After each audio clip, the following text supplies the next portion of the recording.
Penyelam adalah salah satu aktivitas bawah air yang telah dinikmati sebagai salah satu cabang olahraga. Apabila penyelam turun makin dalam ke dasar laut, paru-paru akan terpajan oleh peningkatan tekanan oksigen. Nah, untuk mencegah kerusakan lebih lanjut terhadap paru-paru, diperlukan adanya pencegahan berupa screening kapasitas paru-paru menggunakan alat spirometer. Para atlet menyelam sangat bergantung kepada kapasitas paru-parunya untuk bisa tampil sempurna. Kapasitas paru-paru yang baik memberikan atlet kemampuan untuk menghirup banyak udara sehingga otot dan otak menerima asupan oksigen yang cukup. Nah, pada video pembelajaran kali ini kita akan membahas mengenai volume pernafasan, mekanisme transport oksigen dan CO2, dan gangguan atau kelainan yang menyerang pada sistem pernafasan manusia. Berikut penjelasannya.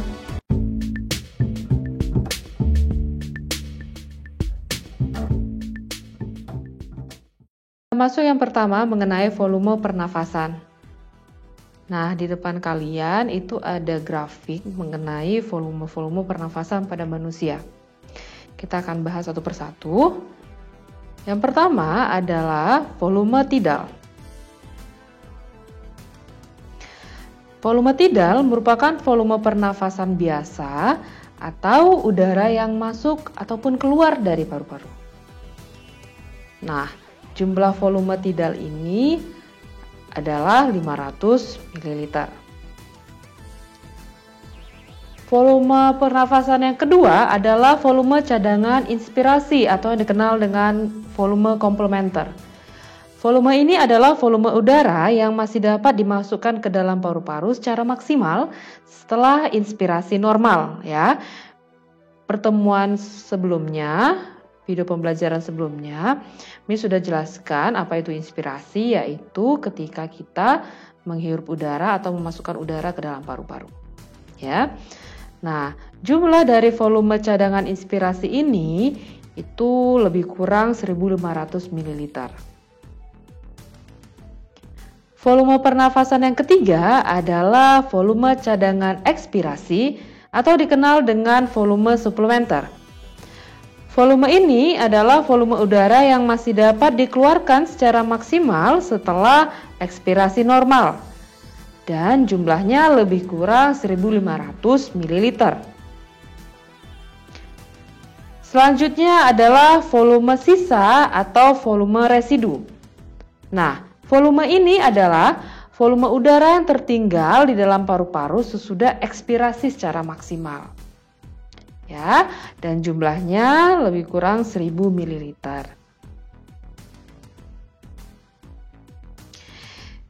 Kita lanjut ke kapasitas vital. Kapasitas vital adalah volume keseluruhan udara yang dapat bergerak di dalam paru-paru. Nah, kapasitas vital ini merupakan penjumlahan dari volume tidal ditambah volume cadangan inspirasi ditambah dengan volume cadangan ekspirasi. Maka totalnya lebih kurang 3.500 cc atau mililiter.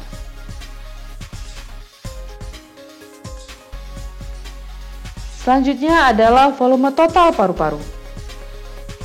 Volume total paru-paru adalah volume udara yang dapat tertampung secara maksimal di dalam paru-paru, yaitu penjumlahan dari kapasitas vital dengan volume sisa atau residu.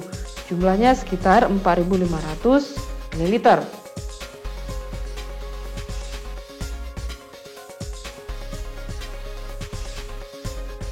Selanjutnya kita masuk faktor-faktor apa saja yang mempengaruhi frekuensi pernafasan. Faktor yang pertama adalah umur, yang kedua jenis kelamin, yang ketiga suhu tubuh, yang keempat posisi tubuh, dan yang kelima kegiatan tubuh. Selanjutnya kita masuk ke transport oksigen dan CO2 di dalam tubuh. Jadi kalau kita bernafas kelihatannya begitu sederhana, menarik nafas dan kemudian menghembuskan nafas kembali. Namun sebenarnya proses yang terjadi dalam tubuh kita cukup rumit dan panjang. Ya. Udara masuk itu mengandung oksigen, nitrogen, dan lain-lain akan masuk pertama kali melalui hidung. Kemudian masuk ke dalam saluran faring, laring, trakea, bronkus, bronkiolus, dan alveolus. Di alveolus terjadi difusi oksigen dan CO2. Kemudian oksigen tadi akan diikat oleh hemoglobin membentuk HbO2 atau yang dikenal dengan oksihemoglobin. Oksigen tersebut akan diantarkan ke sel-sel melalui pembuluh darah. Oksigen yang diberikan ke sel-sel akan bereaksi dengan glukosa dari sistem pencernaan. Hasilnya yaitu berupa energi sebesar 36 ATP dan sampah atau sisa-sisa yang harus dibuang yaitu CO2 dan H2O. CO2 atau karbon dioksida dari sel akan dikeluarkan dari pembuluh darah. Darah yang membawa CO2 tersebut ada dalam 3 bentuk. Yang pertama, CO2 akan diikat oleh Hb atau hemoglobin membentuk karbominohemoglobin atau HbCO2. Karena jumlah Hb terbatas, jadi hanya sekitar 25% CO2 diikat oleh hemoglobin. Nah, sisanya CO2 akan bereaksi dengan uap air membentuk H2CO3 atau dikenal dengan asam karbonat. Asam ini tidak boleh terlalu banyak, jadi hanya sekitar 6-10%. Gunanya apa? Agar pH di dalam darah itu tidak terlalu rendah, karena dia bersifat asam. Kemudian H2CO3 ini akan dipecah menjadi HCO3- dan H+. Nah, HCO3- ini disebut dengan ion bikarbonat. Ion bikarbonat ini berfungsi sebagai buffer respirasi atau penyangga pH darah. Gunanya agar pH darah tidak terlalu tinggi atau tidak terlalu rendah. Nah, CO2 paling banyak dalam tubuh kita itu dalam bentuk ion bikarbonat ini, yaitu sekitar 60-70%. Ketiga bentuk tadi akan dibawa ke alveolus. Nah, CO2 yang berikatan dengan hemoglobin atau yang dikenal dengan karbominohemoglobin itu akan dilepaskan. Sedangkan yang kedua tadi yaitu asam karbonat dan asam bikarbonat itu akan kembali bereaksi karena bersifat reversibel. Setelah sampai di alveolus, maka CO2 dihembuskan keluar. Selanjutnya kita masuk ke dalam gangguan atau kelainan yang menyerang pada sistem pernafasan. Yang pertama adalah influenza.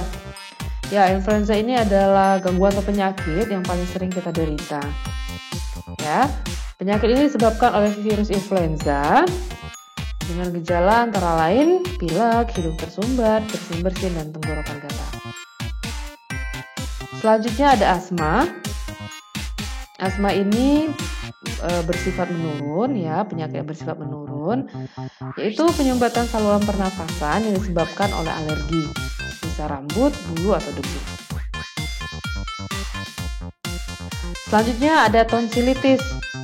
Tonsilitis adalah peradangan pada tonsil atau amandel akibat adanya infeksi bakteri. Apa itu tonsil? Tonsil itu adalah kelompok jaringan limfoid yang terdapat di rongga mulut. Nah, kalian bisa lihat gambarnya seperti yang ada di depan. Ya, ini tonsil. Selanjutnya adalah wajah adenoid. Wajah adenoid ini terbentuk akibat adanya pembengkakan kelenjar limpa pada sekitar tekak dan hidung yang mempersempit jalan nafas. Makanya penderita ini lebih suka bernafas lewat mulut, makanya wajahnya itu seperti ini, kenal dengan wajah adenoid. Selanjutnya ada radang. Ada beberapa radang yang menyerang pada sistem pernafasan, yaitu yang pertama ada radang pada bronkus yang disebut dengan bronkitis, kemudian radang pada hidung yang disebut dengan rinitis. Rinitis ini juga disebabkan karena adanya alergi terhadap serbuk sari pada bunga. Ya. Selanjutnya ada radang di sebelah atas rongga hidung disebut dengan sinusitis, radang pada laring disebut laringitis, dan radang pada pleura disebut dengan pleuritis. Gangguan selanjutnya adalah asidosis. Asidosis ini diakibatkan karena adanya kenaikan kadar asam karbonat dan asam bikarbonat dalam darah, sehingga proses pernafasan terganggu. Kemudian ada emfisema. Emfisema ini terjadi karena jaringan paru-paru kehilangan keelastisannya. Akibatnya gangguan tersebut, kerusakan terjadi di dinding antara alveoli. Kalian bisa lihat gambarnya seperti ada di depan.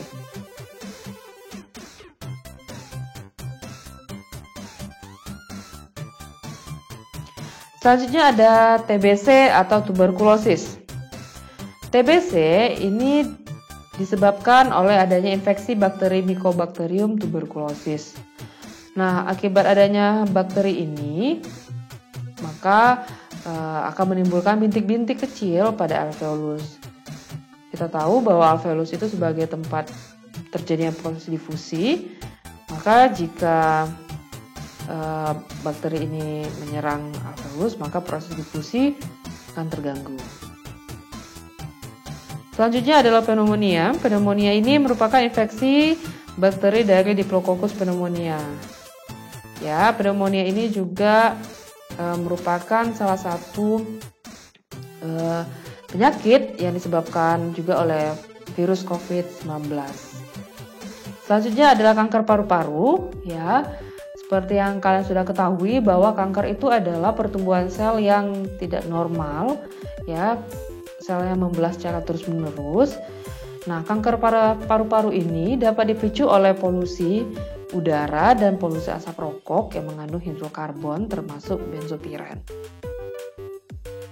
Nah, sampai di sini video pembelajaran kita pada hari ini.